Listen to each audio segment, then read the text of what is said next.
Hi friends, नया दिन है, नई डगर है, कठिन डगर है, लंबा सफर। ये जिंदगी है साहब, उलझेगी नहीं तो सुलझेगी कैसे, बिखरेगी नहीं तो संवरेगी कैसे। Friends, welcome to my channel mental wellness by doctor Priyadarshi. मैं डॉक्टर प्रियदर्शी श्रीवास्तव, आपका हम सफर, आज एक नया वीडियो लेके आया हूँ डिप्रेशन के ऊपर। मैं अपने channel mental wellness by doctor Priyadarshi द्वारा मेंटल हेल्थ अवेयरनेस का एक मूवमेंट स्टार्ट करना चाहता हूँ, जिससे हम इस सोसाइटी को फिजिकली, इमोशनली और स्पिरिचुअली फिट बना सकें। इसके आपको पता है कि नेशनल ड्रग सर्वे कहता है कि हमारे देश में कम से कम कई करोड़ लोग एंटी डिप्रेसेंट हैं। मज़े की बात यह है कि उन लोगों को पता ही नहीं कि वो साइकेट्री की दवा खा रहे हैं, क्योंकि आधे से ज़्यादा केसेस में डॉक्टर उन्हें ये बताते ही नहीं है कि वो साइकेट्री की मेडिसिन ले रहे हैं। क्योंकि लोगों में अगर ऐसी अवधारणाएं हैं साइकेट्री मेडिसिन की तरफ, लोग कहते हैं कि ये ब्रेन को डैमेज कर देती है, ये उन्हें एडिक्ट बना देती है, या अगर आप साइकेट्री दवा ले रहे हैं तो आप में कोई कैरेक्टर डिफेक्ट है। तो लोगों में इतनी अवधारणाएं हैं कि अगर उन्हें पता चल जाएगा कि वो साइकेट्री की मेडिसिन ले रहे हैं तो मेडिसिन बिल्कुल ही छोड़ देंगे। फ्रेंड्स, आज हम लोग एंटी डिप्रेसेंट्स के बारे में बात करेंगे, कैसे ये काम करती हैं, इनको कैसे प्रिस्क्राइब किया जाता है और इनके साइड इफ़ेक्ट्स के बारे में बात करेंगे। डिप्रेशन का इलाज कैसे किया जाता है? एक तरीका है इसमें से दवाओं का, तो एंटी डिप्रेशन से भी डिप्रेशन का इलाज होता है। बहुत लोग इसे मिथ्या मान रहे हैं, पर मैं सही कह रहा हूँ और मेरा एक्सपीरियंस है, हजारों पेशेंट्स डिप्रेशन को जब हम डायग्नोज करते हैं तो सबसे पहले उसकी ट्रीटमेंट डिसाइड करने के लिए हमें डिप्रेशन की सीवियरिटी नापना बहुत जरूरी है। डिप्रेशन की सीवियरिटी होती है माइल्ड, मॉडरेट, सीवियर। जो माइल्ड डिप्रेशन होता है उसका ट्रीटमेंट शायद एक्सरसाइज और काउंसलिंग से ही हो जाए, उसमें दवा की जरूरत ना पड़े। पर अगर सीवियर डिप्रेशन है तो उसमें हमें पेशेंट को केयरफुली मॉनिटर करना है, उसे हाई डोसेज देनी पड़ती है, क्योंकि डिप्रेशन अगर सीवियर होता है तो उसमें सुसाइड के चांसेस बहुत ज़्यादा होते हैं। इसी तरह हमारे ऑफिस में कई क्वेश्चनर्स हैं, स्केल्स हैं, जैसे PHQ-9 और HAM-D। ये सब स्केल्स से हम पेशेंट को रैंक करते हैं, पेशेंट से हम सवाल पूछते हैं और हम पता लगाते हैं कि उनका डिप्रेशन की तीव्रता कितनी है। PHQ स्केल का माप ये है: कुछ करने में बहुत कम दिलचस्पी या मज़ा आना, उदास, अवसादग्रस्त या निराश महसूस करना, नींद आने या सोए रहने में परेशानी या फिर बहुत अधिक सोना, थकान महसूस करना या बहुत कम ऊर्जा होना। इन सब चीज़ों को हम रेट करेंगे 0 to 3 में।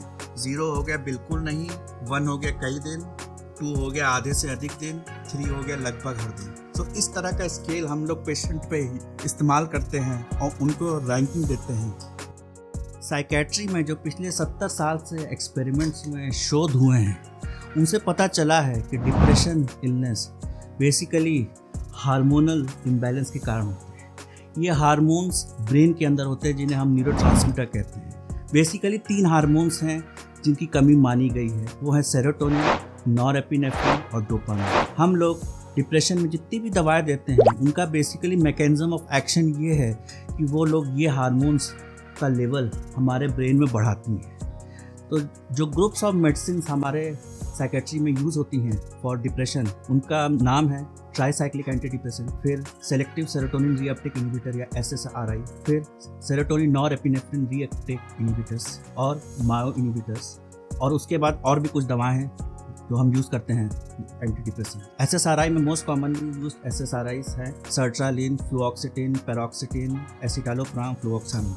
ये ग्रुप की दवाएं सबसे ज़्यादा यूज़ होती हैं डिप्रेशन में। ट्राईसाइक्लिक एंटी डिप्रेसेंट्स एक पुराना ग्रुप है, इनके साइड इफ़ेक्ट्स ज़्यादा हैं, इसीलिए इनको यूज़ कम किया जाता है। और जो नई दवाएं आई हैं SNRI, वेनलाफेक्सिन और मिटाज़ेपिन और डुलोक्सिटिन, इनका भी अच्छा यूज़ है डिप्रेशन में। पेशेंट आया हमारे यहाँ डिप्रेशन की सिम्टम्स लेके, हमने उसमें डिप्रेशन डायग्नोस किया, डिप्रेशन की सीवियरिटी डायग्नोस कर लिया, माइल्ड, मॉडरेट, सीवियर। अब उसे कौन सी एंटी डिप्रेशन देनी चाहिए? मैंने आपको इतनी लंबी लिस्ट दी एंटी डिप्रेशंस की, हम कैसे पता लगाएं कि इस पेशेंट को किस ग्रुप की दवा देनी चाहिए, ये आज आगे हम डिस्कस करेंगे। खास बात ये होती है कि ये सारी एंटी डिप्रेशंस की एफिकेसी इक्वल होती है, पर हम कैसे डिसाइड करें कि इस पेशेंट में कौन सी दवा सूट करेगी? उसके लिए हमें पेशेंट की पास्ट हिस्ट्री देखना पड़ता है कि अगर उसे पहले कभी डिप्रेशन हुआ है तो उसको कौन सी दवा चली थी, उसके फैमिली मेम्बर में अगर किसी को डिप्रेशन हुआ है तो उसे कौन सी दवा चली थी, कम एज है, ज़्यादा एज है, पेशेंट की फिजिकल स्टेटस क्या है, पेशेंट अन्य बीमारी से संक्रमित तो नहीं है, अन्य बीमारियों की जो दवा खा रहा है वो इस दवा पे कैसे असर करेगा।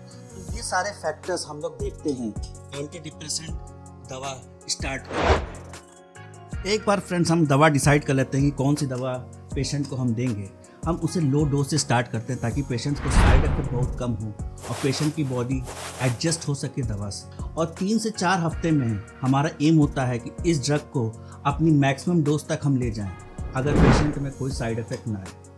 अगर पेशेंट में कोई साइड इफ़ेक्ट्स आते हैं तो फिर हमें दवा बदलने के लिए सोचना पड़ता है। तो आपको ये ध्यान रखना है कि एंटी डिप्रेसेंट्स का असर आने में कम से कम 1 महीना लगता है, तो तब तक हमारे पेशेंट्स को थोड़ा संयम बरतना चाहिए। कोई तुरंत जादू नहीं हो जाने वाला, तुरंत आराम नहीं मिलने वाला। आपने कई साइकियाट्रिस्ट के प्रिस्क्रिप्शन में देखी होंगे कि उसमें 4 से 5 दवाइयाँ लिखी रहती हैं।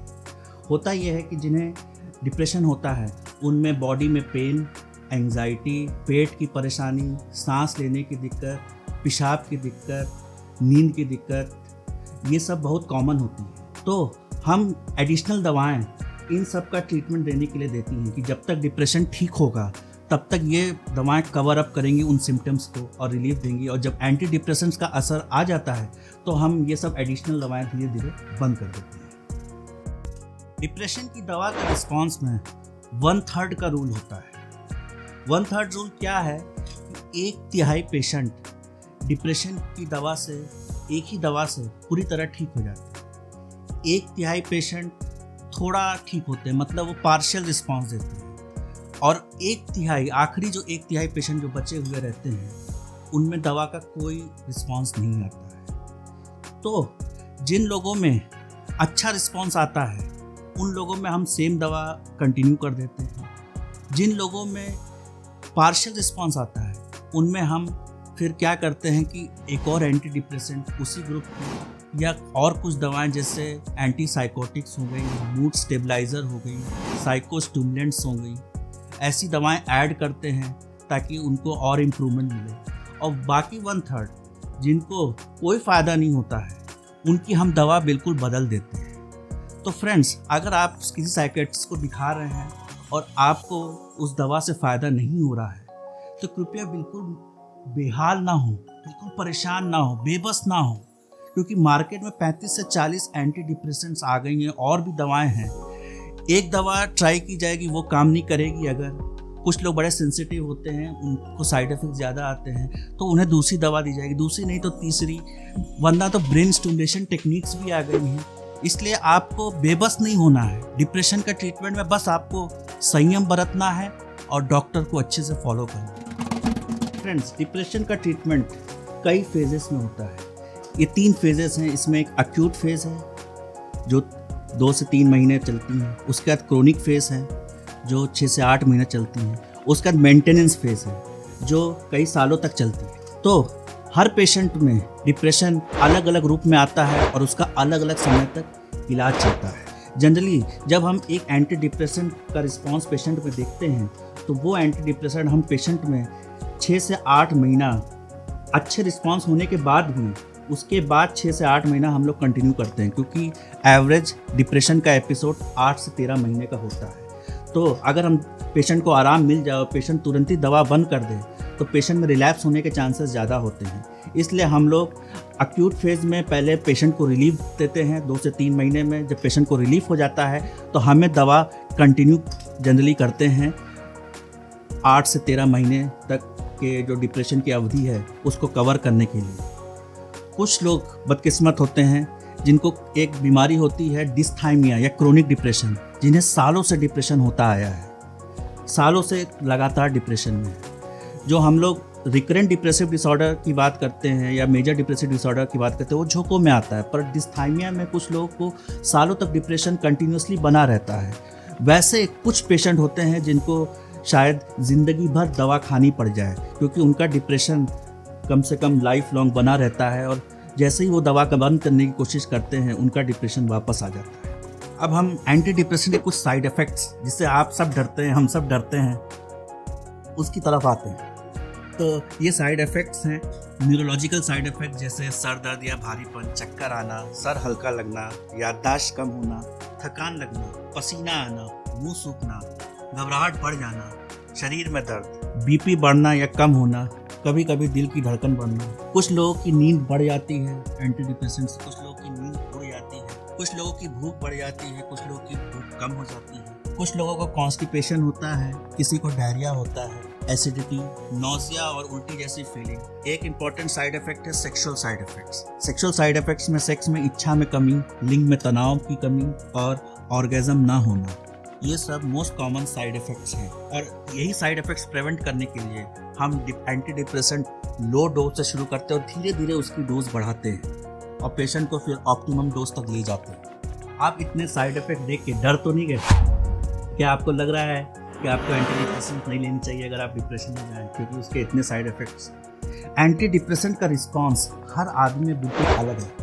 एक एंटी डिप्रेसेंट अगर हम लोग 10 लोगों में देंगे तो किसी को शायद ज़्यादा नींद आए, किसी को शायद उलझन बढ़ जाए, किसी को कम नींद आए, किसी की भूख मर जाए, और ऐसे 4-5 लोग आप पाएंगे जिनमें कोई इफेक्ट ही नहीं होगा। तो इसीलिए एंटी डिप्रेसेंट का असर आपकी बॉडी में कैसा होता है ये पता लगाना बड़ा ही मुश्किल होता है, और हम लोग लो डोज से शुरू करते हैं और साइड इफेक्ट को क्लोजली मॉनिटर करते हैं। खुशखबरी ये है कि इन सब साइड इफेक्ट्स को काटने के लिए भी दवाएं आती हैं जो ये सब साइड इफेक्ट्स कम कर देती हैं। अगर पेशेंट ये टॉलरेट नहीं कर पा रहे तो हम दूसरी एंटी डिप्रेसेंट। आप लोग साइड इफेक्ट के डर से दवा ना खाना, ये बहुत बड़ी मिथ्या है। एंटी डिप्रेसेंट्स अगर कोई पेशेंट लंबे तौर पे खा रहा है, कुछ महीनों से या सालों से खा रहा है, तो उसे अचानक से बंद नहीं कर देना चाहिए, क्योंकि बॉडी के रिसेप्टर्स उस एंटी डिप्रेसेंट पे सेट हो गए हैं। और आप सडनली अगर वो दवा की डोज बिल्कुल ज़ीरो कर देंगे तो बॉडी में हाइपर एक्टिव रिस्पॉन्स आ जाता है। और इसी से कुछ लोगों ने ये खबर फैला दी है कि एंटी डिप्रेसेंट्स एडिक्टिव होते हैं, कि आप उन्हें अचानक से बंद कर दो तो आप अच्छा फील नहीं करेंगे। तो ऐसा गलत है। ये एक विड्रॉल रिएक्शन डेवलप होता है, जो आप अगर एंटी डिप्रेसेंट सडनली ना बंद करें, उसे धीरे धीरे करके टेपर करें, तो कोई विड्रॉल रिएक्शन नहीं डेवलप होता। तो ये विड्रॉल रिएक्शन के सिम्टम्स मैं आपको बता रहा हूँ, जैसे बुखार जैसा महसूस करना, नींद ना आना, चक्कर आना, हाथ में झुंझुनी सा होना, करंट सा फील होना, अनरियल फील होना, बहुत कमजोरी सा लगना। तो ये सारे सिम्टम्स अचानक से आ जाते हैं अगर आप एंटी डिप्रेसेंट सडनली बंद कर दीजिए। आपको हमेशा डॉक्टर के एडवाइस लेनी चाहिए और बिना डॉक्टर के सलाह के कभी अपनी दवाएं अचानक से बंद नहीं करनी चाहिए। आशा है कि आज का वीडियो आपको यूजफुल लगा होगा। आप डिप्रेशन के ट्रीटमेंट के बारे में और बेटर तरीके से जानें और एंटी डिप्रेसेंट से रिलेटेड आपको यूजफुल जानकारी मिले। अगर आपको ये वीडियो अच्छा लगा तो इसे लाइक और सब्सक्राइब जरूर करिएगा, और ये आप समझिएगा कि आपकी फिजिकल हेल्थ से ज़्यादा इम्पोर्टेंट आपकी मेंटल हेल्थ है। और अगर आपको महसूस होता है कि आपको किसी तरह की मानसिक दिक्कत हो रही है, तो इससे पहले कि वो दिक्कत आगे बढ़ जाए, तुरंत ही आप प्रोफेशनल हेल्प जरूर लीजिए, हिचकिचाइए नहीं।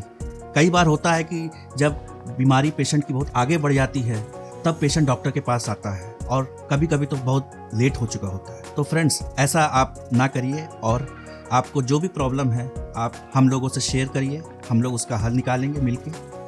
और इस बात को लेकर कोई शर्मिंदगी नहीं महसूस करनी है कि हमें कोई मानसिक रोग है। फ्रेंड्स, आज के लिए इतना ही।